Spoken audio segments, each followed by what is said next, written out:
Good evening and welcome. Tonight I'm going to be reading to you some articles out of History Magazine. I have quite a few articles about ancient Peru, so I figured since we were just talking about Peru on my channel, we'd go through those and read them together. So I'm going to start in chronological order, so the Inca are actually going to be last. So let's put you aside and read about this amazing ancient city called Chan, the Chimu metropolis. And like always, we'll read it first and then we'll look at all the wonderful pictures, especially. Look how incredible. We'll talk about it in a minute. Let's read first. Stretching some 300 miles along the Peruvian coast, the Chimu Empire may be the greatest empire that few people have heard of. The empire dominated this South American region for about 500 years. At its heart was the great city of Chan. A UNESCO World Heritage Site today, Chan was once one of the largest cities in the Americas. It spanned an area of nearly 5,000 acres and held 9 palaces, each one built for a different ruler. The massive royal complexes had residential areas, audience halls, kitchens, plazas for feasts and ceremonies, warehouses for storage, pools, and workshops, almost as if they were each a small city. There were twisting corridors connecting every area, often decorated with artwork of birds, fish, and the gods. When a ruler died, it appeared that his palace would become his tomb. Other parts of the city housed the artisans and craftspeople. These everyday residents were silversmiths, weavers, and carpenters, the people who made the city run and provided goods and services to the upper classes. Decline and fall. Sometime in the 15th century, the Chimu Empire fell on hard times and became weakened. Around 1475, the Inca Empire defeated the Chimu. Despite being in power for roughly 5 centuries, little is known for certain about the Chimu Empire. They left behind no written records, so archaeology is one important way to tell their tale. After Chan fell to the Inca, the city went into decline, but it never really disappeared. The arid climate of the Moche River Valley was no threat to the city's mud brick structures. The intricate honeycomb walls and relief artworks still dazzle visitors to this day. It seems the biggest threat to Chan came from whispers. When Francisco Pizarro conquered Peru in 1532, Spanish colonists heard rumors of a great treasure city. They visited Chan to loot any gold, silver, and valuable gems they could find. As its remains were picked over, interest in Chan diminished. Return to Chan. Outside interest in the ancient Peruvian city was aroused again in the 19th century. Rather than seeking treasure, this group of explorers sought scientific knowledge about the region's past. One of the most important early explorers was an American. A self-taught archaeologist and journalist, Ephraim George Squire was a 42-year-old who came to Lima, Peru in 1863. Passionate about archaeology, he had published several books on ancient archaeological sites in North America, including one of the first studies of the mound cultures in the Mississippi Valley. He had served as a diplomat in Central America, negotiating treaties with Nicaragua, Honduras, and San Salvador. He also conducted archaeological surveys there as part of his diplomatic work. Squire first came to Peru as a U.S. commissioner and took a quick interest in the history of ancient peoples of the region, the Moche, the Inca, and the Chimu.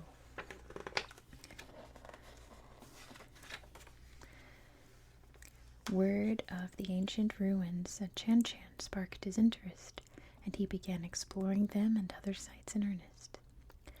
Upon arriving in Chan Chan, Squire was utterly astounded by its sheer size. Squire had intended to stay only a week at the site. Once he saw how big it was, he added 2 more to the schedule so that he could give Chan Chan as much of his time as possible. Sorry if you can hear my kitten in the background. He just ate breakfast, so he's a little wild. Squire carefully observed the site, making meticulous measurements and drawings to capture the exact size and shape of the remaining structures. One of the first to be explored was dubbed the Hall of the Arabesques, which impressed him with its size and decoration. Quote, "This hall was 52.5 feet wide and 100 feet or more in length.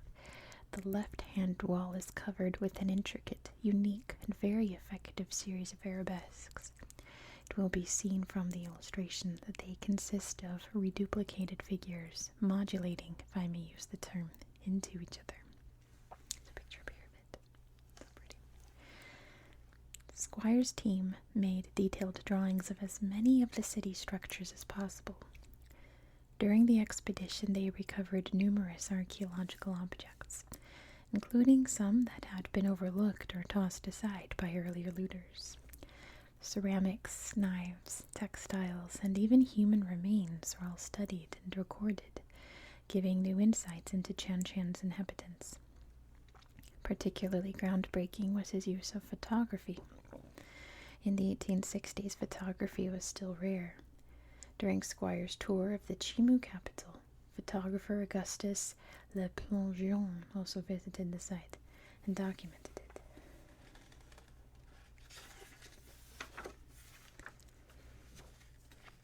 In 1877, Squire's work was published in the book Peru, Incidents of Travel and Exploration in the Land of the Incas.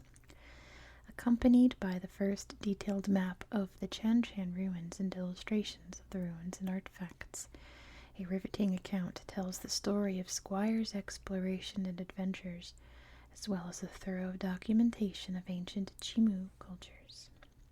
Tragic finds.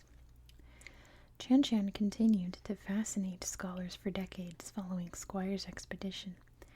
In 1937, archaeologists carried out the first formal excavation of the site. Massive mapping efforts took place between 1968 and 1974. Further study of the site revealed the masterful engineering that went into the city's design. The Chimu were able to create sophisticated irrigation and water management systems, crucial to a city in such an arid environment.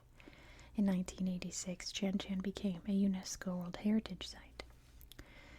More recent archaeological excavations of Chan Chan and its surrounding areas have yielded new insights into the downfall of the Chimu Empire. The Inca defeated them around 1475, but new discoveries have shown that the Chimu were under a great deal of stress before their fall. In 2018, a team led by Gabriel Prieto of the Universidad Nacional de Trujillo and John Verano of Tulane University announced a gruesome finding at Huanchaquito, Las Llamas, a site about a half-mile east of Chan Chan. They discovered the remains of as many as 140 children and 200 young llamas, who appear to have been ritually sacrificed some 500 years ago. The investigators believe all the victims were killed at the same time, making it the largest single event of its kind in history. The reason for the sacrifice is a terrible mystery, but one major clue is the thick mud layer in which the victims were buried. Mud like this indicates heavy rains, like those that come to the region with El Niño.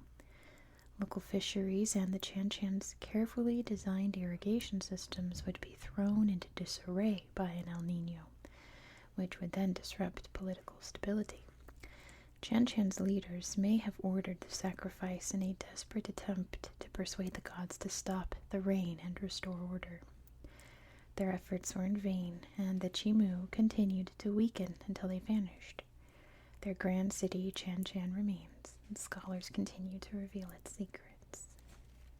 So here we can see an archaeological dig, and you can see lots of little bodies, little tiny tiny bodies there from that sacrifice. So sad. And we have here like I said, the Hall of the Arabesques. That's definitely a drawing, though. That's not a photograph. Yeah, it's an engraving. But it's probably an engraving of one of his photographs. I love this little statue down here. It's so adorable. Reminds me of this guy that we're going to talk about soon. And we have one more page of just the very, very beautiful stonework in these walls. Is that not gorgeous? Like today, that would be beautiful, like fencing around a house, right? Like even like around a park or something. It's so pretty. And then down here is Squire, this very bushy beard. Here's a map. There's Peru. There's the capital, Lima. It's the city of Trujillo, and right nearby is Chan Chan. So let's move on to another ancient site before we get to the Inca. We're going to be talking about the treasures of the Wari in El Castillo de Huarme. Let's read the article first, and then we'll look at these amazing pictures. More than 1,000 years ago in what is now Peru, the site of El Castillo de Huarme was among the land's most sacred places. University of Warsaw archaeologist Miłosz Gierz, I'm assuming, Polish viewers, please correct me, but I'm going with Gierz. He was sure of it. Plenty of people had warned Gierz that excavating there would be difficult and almost certainly a waste of time and money. Looters had already been tunneling into the massive hill, searching for ancient tombs and treasure. Located on the coast, a 4-hour drive north of Lima, what was once a holy place was pitted with holes, looking more like a moonscape littered with ancient human bones and strewn with modern trash. Looking past the debris, Gierz was entranced by the bits of textiles and broken pottery he saw dotting the slopes. They came from Peru's little-known Wari Civilization, whose heartland lay far to the south. In 2010, Gierz and a small research team began investigating by imaging what lay underground with a magnetometer and taking aerial photos from a camera sailing above on a kite. The results revealed something that generations of grave robbers had missed: the faint outlines of buried walls running along a rocky southern spur. Working with Peruvian archaeologist Roberto Pimentel Nita, Gierz and his team dug there, and the faint outline turned out to be a massive maze of towers and high walls spread over the entire southern end of the site. Once painted crimson, the sprawling complex seemed to be a Wari temple dedicated to ancestor worship. In fall 2012, as the team dug down beneath a layer of heavy trapezoidal bricks, they discovered something few Andean archaeologists ever expected to find: an unlooted royal tomb. Inside were interred 4 elite Wari women, perhaps queens or princesses, accompanied by as many as 54 other high-born individuals, 6 human sacrifices, and more than 1,000 grave goods, all of the finest workmanship, from huge golden ear ornaments, silver bowls, and copper alloy axes to exquisitely crafted textiles and colorful ceramics. The Wari. Around the 7th century CE, the Wari emerged from obscurity in Peru's Ayacucho Valley, rising to glory long before the Inca, in a time of repeated drought and environmental crisis. They became master engineers, constructing aqueducts and canal systems to irrigate their terraced fields. Near the modern city of Ayacucho, they founded a sprawling capital known today as Huari. At its zenith, Huari boasted a population of as many as 40,000 people, twice the population of Paris at the time. From this stronghold, the Wari lords are able to extend their domain hundreds of miles along the Andes and into the coastal deserts, forging what many archaeologists call the first empire in Andean South America, which would grow to cover nearly the entire Peruvian Andes and coast. Researchers have long puzzled over how the Wari built and governed this vast, unruly realm, whether through conquest or persuasion or some combination of both. Unlike most imperial powers, the Wari had no system of writing and left no recorded narrative history, but the rich finds at El Castillo, a journey of some 500 miles from the Wari capital, are filling in many blanks. After the Wari had established firm control of the region, the new lord constructed a palace at the foot of El Castillo, and over time he and his successors began transforming the steep hill above into a towering temple devoted to ancestor worship. To rub shoulders in death with members of the royal dynasty, nobles staked out places on the summits for mausoleums of their own. When they had exhausted the available space there, they engineered more, building stepped terraces all the way down to the slopes of El Castillo and filling them with funerary towers and graves. So important was El Castillo to the Wari nobles, Girish explained, that they used every possible local worker. Dried mortar in many of the newly excavated walls bears human handprints, some left by children as young as 11 years old. When the construction ended, likely sometime between the years 900 and 1000, an immense crimson necropolis loomed over the valley. Though inhabited by the dead, El Castillo conveyed a powerful political message to the living. The Wari invaders were now the rightful rulers. If you wanted to take possession of the land, archaeologist Krzysztof Mikowski said, you have to show that your ancestors are inscribed on the landscape. That's part of Andean logic. The tomb. The intact chamber uncovered in 2013 lay along the western slopes of the necropolis. Wari builders had carved out a subterranean chamber that became an imperial tomb. Almost all of the deceased buried inside the chamber were women and girls who had likely died over a period of months, most probably of natural causes. 4 of them appeared to be of higher rank than the rest. The Wari treated these 4 noble women in death with great respect. Attendants dressed them in richly woven tunics and shawls, painted their faces with a sacred red pigment, and adorned them with precious jewelry, from gold ear flares to delicate crystal-beaded necklaces.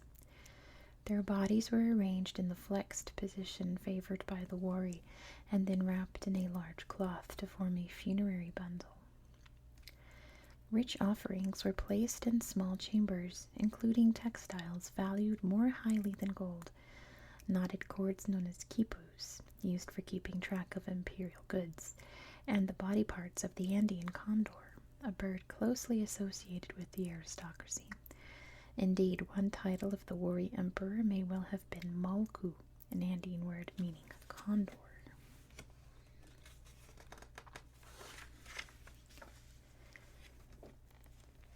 Social rank appears to have mattered as much in death as it did in life. Attendants placed the highest-ranked women in 3 private side chambers in the tomb. The most important, a woman of about 60, lay surrounded by rare luxuries, from multiple pairs of ear ornaments to a bronze ceremonial axe and a silver goblet. Perhaps most valuable were weaving tools fashioned from gold. Wari women were consummate weavers, producing tapestry-like cloth with yarn counts higher than those of the famous Flemish and Dutch weavers of the 16th century. Nicknamed the Gourmet Queen, her remains revealed more details about an elite woman's life in Wari culture. Careful examination of her skeleton revealed that she spent most of her time sitting, though she used her upper body extensively, the skeletal calling cards of a life spent weaving. In addition, she was missing some of her teeth, consistent with the decay that comes with regularly drinking chicha, a sugary, corn-based alcoholic beverage that only the elite were allowed to drink. Beyond, in a large common area, the lesser noblewomen were interred along the walls. Beside each one, with few exceptions, there was a container roughly the size and shape of a shoebox. Made of cut canes, it held weaving tools, the kind favored by the Wari to create textiles. All of the noble women buried at El Castillo were clearly dedicated to this art. When the tomb was ready for sealing, laborers poured in more than 30 tons of gravel and capped the chamber with a layer of heavy adobe bricks. This tomb would remain undisturbed for centuries, keeping Wari wealth, knowledge, and tradition intact. Today, researchers remain uncertain about why the Wari Empire collapsed. One of the leading theories is that a severe drought struck the region around the year 1000. When the end came, it was swift. At one Wari site dedicated to making ceramics, potters seem to have dropped their tools one day and left, perhaps driven out by some as yet unidentified invader. The Wari left a history-changing legacy, though. They had created something in the Andes that never completely vanished, the idea of an empire. 400 years later, building on their foundations, the Inca emerged to revive it. Let me see if there's any other pictures. Oh yes, there sure is. I think that's it. Yeah. So here we have what would have looked like the Queen's burial site. How she would have been placed, and the objects, how they were found around here. And here they are. Tools in those little shoe boxes for weaving. These cool drinking flasks that you can't see have faces on them. That's so neat. There's another big drinking cup with a little face on it. It's so cool. And let's see, these are, it doesn't say ceramic vessels, but they also have little faces with these big round bodies. I love that. They're just like big round guys. It's so cool. Here's what she would have looked like, we think, based on artist rendering of her skull. And here is her skull. You can see some of her missing teeth there, but you can still see her here. It's still intact. It's amazing.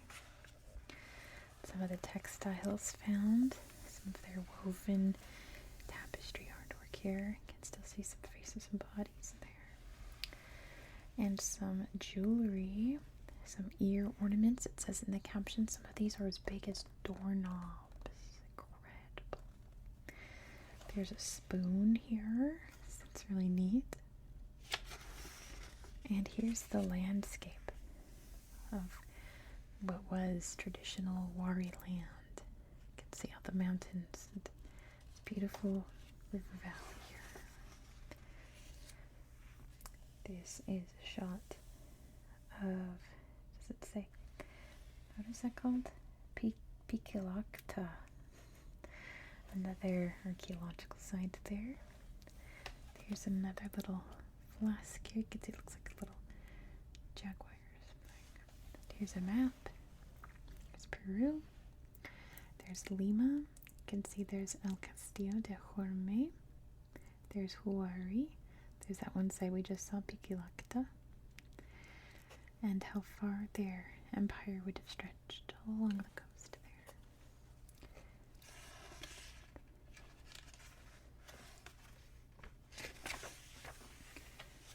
Beautiful overhead here. Some of the amazing rooms they've uncovered. Look at that. It's so massive. And look at this. It's yet some more jars here of little round guys. I love them. Even better, this is a hat they found. I love this hat. It's so neat. I wish they would replicate this. I would wear a hat like that. Some digging here at El Castillo. And I think this up here is this him? Doesn't say. It just says a Polish team. I thought that would be the guy they're talking about. And then just a little guy. He's just sitting. Alright, let's talk about what we're all here to see. we have the Inca. Here's the article. So like the title says, this is about the Inca gold and the story of what happened when Pizarro met the Inca leader Atahualpa. Let's get into it. It's a very long article. Let's dive right in. When Christopher Columbus returned to Spain from his first voyage to the Americas, he brought news of a people adorned with gold. It sparked a Spanish gold rush, which would run like a glittering seam through the whole history of Spain's exploration and conquest of the Americas. But reality often belied the wild imaginings of the Spanish conquistadors. Hernan Cortés, having overthrown Aztec Mexico, seized a cache of gold, silver, and precious stones valued at 2 billion pesos. Expectations soared. But then suddenly sources of Mexican gold and silver seemed to dry up until the Viceroyalty of New Spain, established in 1535 to govern the lands Spain conquered in the New World, sought new territory for mining. Even before the arrival of Cortés, the search for gold was directed south to the equatorial regions that, according to some legends of the time, were believed to be especially rich in gold. News reached the Spanish explorers in what came to be known as Tierra Firme, the coastal region including the Isthmus of Panama and northern Colombia and Venezuela, that gold had been found. They diverted their expeditions to the towns mentioned, but did not find the treasure they had been dreaming of. In one gold hunt to the Darien Gap, near the border of modern-day Colombia and Panama, the Spaniards were met not with gold, but by local residents who attacked them with deadly poisoned arrows. In 1513, Vasco Núñez de Balboa discovered what he called the Mar del Sur, the Southern Sea, which was the Pacific Ocean, which opened up a new route for exploration. Balboa had an encouraging experience traveling along the southern coast of the isthmus. When he made peace with a town in the area, the curaca, or chief, gave him small pieces of gold. By the time he returned to Santa Maria, Balboa had collected more than 2,000 pesos worth of gold. Subsequent forays along the same coast between 1515 and 1517 secured more than 30,000 pesos of gold. The precious metal was also found in expeditions in the Bay of San Miguel and to the west of the Pearl Islands in the Gulf of Panama. The Spaniards believed they were back on track in their hunt for unlimited golden treasure. On the trail to Peru. As they made their way along the South Sea coast, Spanish expeditions encountered local people who told them that an opulent kingdom lay to the south. The idea of reaching it piqued their curiosity, but it wasn't until 1523 when Pascual de Andagoya led an expedition along the southern coast of Panama that they actually arrived. The rich kingdom they had been told about was called Peru, in the west of what is now Colombia. When Andagoya returned to Panama, news of this exciting discovery reached veteran conquistador Francisco Pizarro, who by then was enjoying a comfortable colonial life. Pizarro owned several mines and oversaw 2 encomiendas in Panama, where indigenous people labored as part of a colonial tribute system. In return, he gave them nominal security and taught them about Christianity, although not considered slavery in the strictest definition. Historians consider it a system of forced labor. But Pizarro had not yet satisfied his ambition and did not hesitate to leave Panama so he could embark on a new conquest that promised such a glittering prize. In November 1524, Pizarro set out in search of the kingdom of Peru with 112 Spaniards and a group of indigenous people. Historians still debate their exact identity, from what is now Nicaragua. The first phase of exploration along the South Sea coast lasted several years. By the time they reached Isla Gallo, today part of Colombia, in 1527, many members of Pizarro's expedition were disillusioned. Peru and its fabled riches had not materialized, and scores of men had died along the way. Most of those who survived mutinied and returned to Panama. Pizarro was forced to continue with just 13 men. The famous 13, or Los Trece de la Fama, reached the great city of Tumbes in modern-day Peru in 1528, and then continued along the coast, where they came upon other impressive native cities. Pizarro was convinced he had indeed reached the kingdom that the indigenous people of the Panamanian coast had described. He decided to return to Panama, inform the authorities, and ask for reinforcements to help colonize the territories. Having still not received the support he'd hoped for, Pizarro traveled to Spain in spring 1528. Holy Roman Emperor Charles V, who was Spain's King Charles I, endorsed the colonization project. After signing an agreement with Isabella of Portugal, Charles's wife, Pizarro returned to Panama to launch a campaign not just of exploration, but of conquest. On January 31st, 1531, Pizarro and 180 men set out along the north coast of what is now Ecuador. When they reached Tumbes, the city that Pizarro already knew, they saw that it had been destroyed. Its inhabitants had fled. One man who remained pleaded for his house not to be looted. Through the Tumbic interpreters, he explained that he knew of a large and densely populated city with large houses covered in gold. It was Cusco, the capital of Tahuantinsuyo, the kingdom of the Inca, which Andagoya had called Peru. Spurred on by the man's story, Pizarro immediately ordered that they resume their search for Peru. The fall of Atahualpa. The Inca Emperor Atahualpa received warning that Spanish invaders were on their way. Because there were so few Spanish and Atahualpa commanded an army of 5,000, the Inca did not seem to consider the Europeans a serious threat. Atahualpa boldly invited Pizarro's men to Cajamarca, but he'd made a serious miscalculation. The conquistadors exploited local conflicts to recruit allies from among Atahualpa's enemies. Together, on November 16th, 1532, this alliance managed to take Atahualpa prisoner. According to chronicler Agustin de Zarate, Pizarro attributed the victory to divine intervention. I give thanks to our Lord God, and all of you gentlemen should do the same, for this great miracle he has granted us today. That same day, Pizarro took Atahualpa to his estate and invited him to dinner. The Inca emperor was given his own quarters and allowed to move around freely there, although a soldier stood guard outside.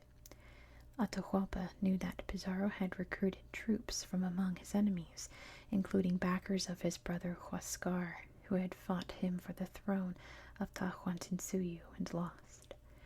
Atahualpa had imprisoned his brother and knew how his supporters sought vengeance. Things did not bode well for the Inca leader. Fearing for his life, the next morning Atahualpa made a proposal to Pizarro that appealed to the conquistadors' greed. Atahualpa promised that within 40 days he would amass so much gold that it would fill the room the size of the one he was being held in, and twice that volume in silver. Some historians have estimated that the space could have been as big as 2,900 square feet. The gold would be heaped to the height of a man with his arms stretched above his head. A line was drawn to record his promise. If Pizarro would only spare the Inca emperor's life, all the treasure would be his. Pizarro accepted, a scribe witnessed the agreement, and Atahualpa began sending out emissaries to bring back the promised treasure. Soon, gold and silver began to flood in. In addition to jewelry and small decorative items, the treasure included weighty pitchers, pots, and other vessels, some large enough to be worth 50,000 to 60,000 pesos. After 40 days, the treasure pile had not reached the lines. The soldiers believed that Atahualpa had tricked them and began to turn against him, demanding he should die. When Atahualpa found out, he explained to Pizarro that the gold and silver was taking time to arrive because it had to be brought long distances across the empire from Pachacamac, Cusco, and Quito. He urged Pizarro to send some of his own men to verify that the treasures were on their way. So Pizarro sent his brother Hernando to Pachacamac and several of his captains to Cusco. On May 23rd, 1533, one of the captains arrived back from Cusco with news that descriptions of the city had not been exaggerated, and that it was indeed teeming with treasure. They had found 2 houses plated with gold. According to the Spanish Chronicle of Events, which is biased toward the conquistadores, the captain explained that his 2 companions were moving all the gold plating, along with another load of gold that the Curaca of Jauja, I'm not sure, had delivered. The treasure had been transported on stretchers, each carried on the shoulders of 4 Incas. The weight of this gold was said to be so great that it would take a month to arrive all the way from Cusco. Meanwhile, Hernando Pizarro was heading back from Pachacamac with 27 loads of gold and 2,000 silver marks, dividing the spoils. The Spaniards and their allies in Inca lands had reason to feel pleased with themselves. After all, they now had a huge stash of treasure. But they also knew that Atahualpa's generals were preparing a great army to liberate the Inca. On April 14th, they were relieved to see the arrival of Diego de Almagro, a close friend of Pizarro's and later credited as the first European to set foot in what is now Chile. He was accompanied by a large group of reinforcements recruited from what is now Panama and Nicaragua. Meanwhile, although the rooms were still filling with gold and silver, the levels were still not high enough. The atmosphere became more fraught daily. The Spaniards knew that if Atahualpa's general Quisquis led his army against them, they would have little chance of survival. According to Lopez de Cervantes, who kept accounts for the Spaniards, Pizarro's men demanded their portion of the treasure. Meanwhile, the men who had just arrived with Almagro thought they merited a share too, though they had no part in overthrowing Atahualpa. Finally, Pizarro decided to honor the demands of his own men so he could get on with the march toward Cusco. On June 17th, he ordered all the gold and silver collected to be melted down, weighed, and shared, which was carried out with scrupulous attention to the rules of Castilian warfare. First, 20% of the total, more than 264,000 pesos, had to be set aside as royal tribute, or quinto real, for the Spanish king and Holy Roman Emperor Charles V. The remaining 80% was distributed among the 168 men who had participated in the capture of Atahualpa. The largest share, 2,350 silver marks and 31,800 gold pesos, was assigned to the governor, or Pizarro, for his standing, languages, and horses. Hernando de Soto received 624 silver marks and 17,700 gold pesos. Juan Pizarro, 407 silver marks and 11,100 gold pesos. Gonzalo Pizarro, 384 silver marks and 9,909 gold pesos. Martin de Alcantara, Pizarro's half-brother, 135 silver marks and 3,330 gold pesos. And the translator Martin Pizarro, 135 silver marks and 2,330 gold pesos. Some estimates of the weight of the 22.5 karat gold total more than 13,000 pounds. At a time when a conquistador's infantryman annual pay might have been half a pound of gold, he then received 44 pounds. A cavalryman received 90 pounds. Almagro and his men saw little of this bounty and had to make do with 20,000 pesos that did not even cover their expenses. To soothe their resentment and offer some recompense, 2 years later, Pizarro helped Almagro organize an expedition to what is today Chile, which was rumored to hold great riches. But all the Almagro expedition met with there was starvation, which caused an irreparable break between the two former friends. Fate of the treasure. On July 17th, 1533, the scribe Pedro Sancho de la Hoz recorded the total amount of gold that had been melted down as 1,326,539 pesos of fine gold, which is roughly more than 387 million US dollars today. The next day, Pizarro issued a proclamation to the sound of trumpets from Cajamarca's main square. Atahualpa had fulfilled his part of the agreement, but would remain a prisoner as a security measure. A few days later, the Spaniards received news that Quisquis was approaching Cajamarca with 50,000 Inca warriors.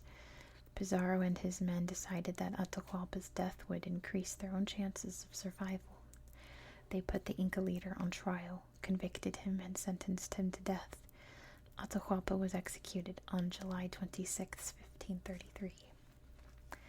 For a while, Cajamarca became the Spanish Promised Land.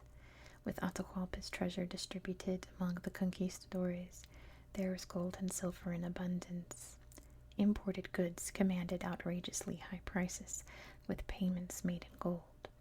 Francisco de Jerez, Pizarro's chronicler, recorded that a horse was worth 3,500 pesos, a jar of wine 40 pesos, the same as a pair of stockings, and a cape 100 pesos. The conquistadores settled their debts easily, handing over gold without even bothering to weigh it. Some returned to Spain to start a new life with the help of their newly acquired Peruvian riches.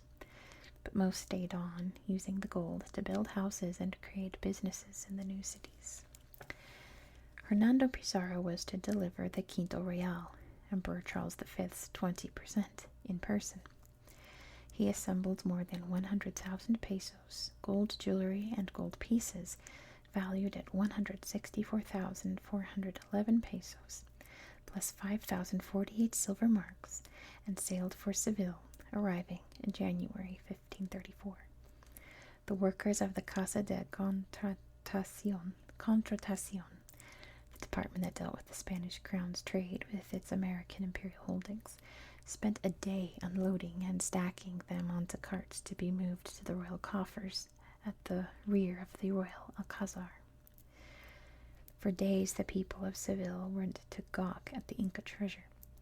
Among the gold bars and silver pieces were several large ornate objects, a golden seat and the golden statue of a child, perhaps the god Inti of the rising sun. Spain valued them only for their gold and melted them down after a month. Charles V used a large chunk to pay off his debts to German bankers, and the rest to fight Suleiman the Magnificent in Turkey. So the greatest treasure ever amassed was extracted from one ruler to pay for another's war on a distant shore. Let's look at this next page here, which has some incredible artifacts. We have this big gold mask that we saw on the cover of the magazine. Some really cool little statues here. This one's got some nice, what are they called? Those big piercings in the ears. Oh, it's on the tip of my tongue. I can't remember it. Do you know what I mean? This looks like a thimble, but it's probably not. It's a vessel. It's for holding a big bunch of water. And here's a plate. It says it shows a hunting scene. You can see a little guy here with a bow and little animals. It's so neat.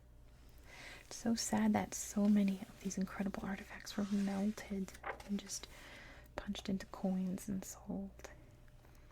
Here is the president of Peru's mansion, which was originally built by Pizarro. Over here is some Spanish armor that they would have worn when they were conquering the Inca. And there's the coins. That's what all those beautiful treasures were melted down into. There's a depiction here of Pizarro looting a temple at Pachacamac. You can see the conquistadors there, making people bring all of these beautiful, beautiful items to them. This big old tree right here.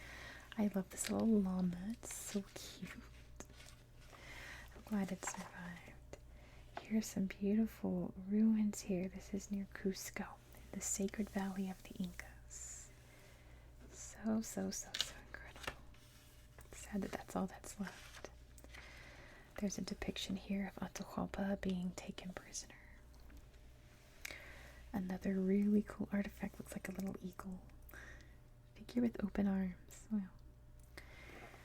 And a really beautiful vessel here. You don't see a lot of stuff like this that's still painted so vividly. From this time at least. Here's a map here. The Spanish had. I love the Amazon River there. But very detailed map of the Spanish world at the time. And Portuguese. There's the Holy Roman Emperor Charles V. There's Atahualpa. Big temple here. This is in Cusco. So neat. Look at all these bricks stacked together so perfectly. Here we have a map. As you can see, there's Peru. You can see the extent of the Inca Empire all down here.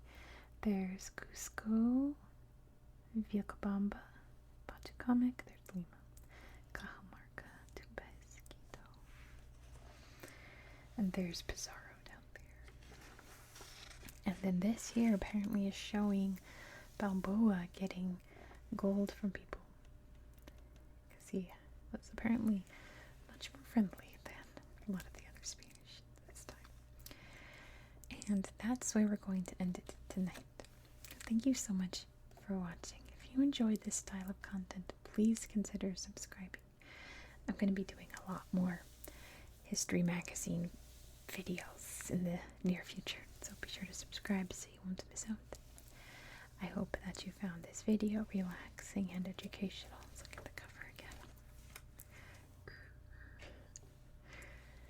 And I hope that you have a good